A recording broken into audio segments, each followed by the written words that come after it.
So let's first start with some idiosyncrasies, okay? So you have some backbone on what is important for trying to do this. Buying a 2 to 4 unit, putting a 5% down on a primary residence is a hot damn topic right now. But we're gonna have a battle royale between conventional and the old champ FHA, which allows for less of a down payment. At the end, I'm going to share with you the actual numbers to show you which one may be a better suited loan if you're gonna go this method for house hacking on a primary residence.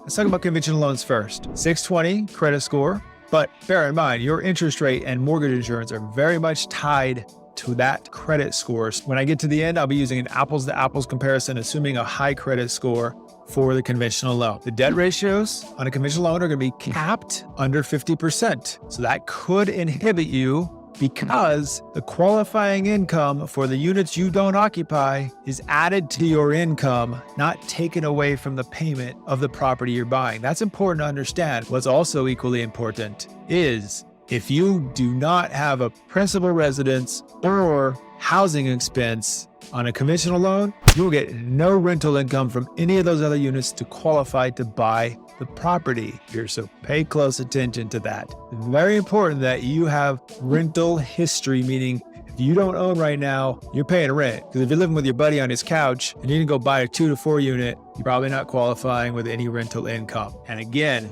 they're going to add it to your income, the rental income they give you credit for. They're not going to take it off the payment for the property you're buying. FHA allows for lower credit scores down to a 580, 3.5% down. But for non-occupant co-borrowers like mom, dads, you will have to put 25% down with an FHA loan if it's a 2 to 4 unit. As far as extra savings, FHA will want 3 months if you're buying a 3 to 4 unit property. So that's important to understand. You're gonna need some savings. If you have a house and you're gonna keep it and move into a new property that's a 2 to 4 unit, and that new loan is gonna be FHA, you better move more than 100 miles away and you better have 25% equity or FHA will not give you credit for the departing resident's rental income. FHA also allows for higher debt ratio flexibility. So lower credit scores, higher debt ratio, that could become important for qualifying. So keep in mind. This is important about FHA. Can be overlooked, misunderstood. They have what's called a self-sufficiency test. So what they're gonna do is the total payment cannot exceed the net rental income generated by all the units, including the one you're going to occupy. The appraiser will put a fair market value on all the units, and they're going to take 75% of this against the payment. The payment cannot exceed this amount. So think of floating. Is it self-sufficient on its own? Now let's get into it. This is where the rubber meets the road. I want you to understand, because you're making huge financial decisions here. With the conventional loan, you would need to put down $37,500. And the payment would be about $5,810 for an example property like the one I'm showing you here.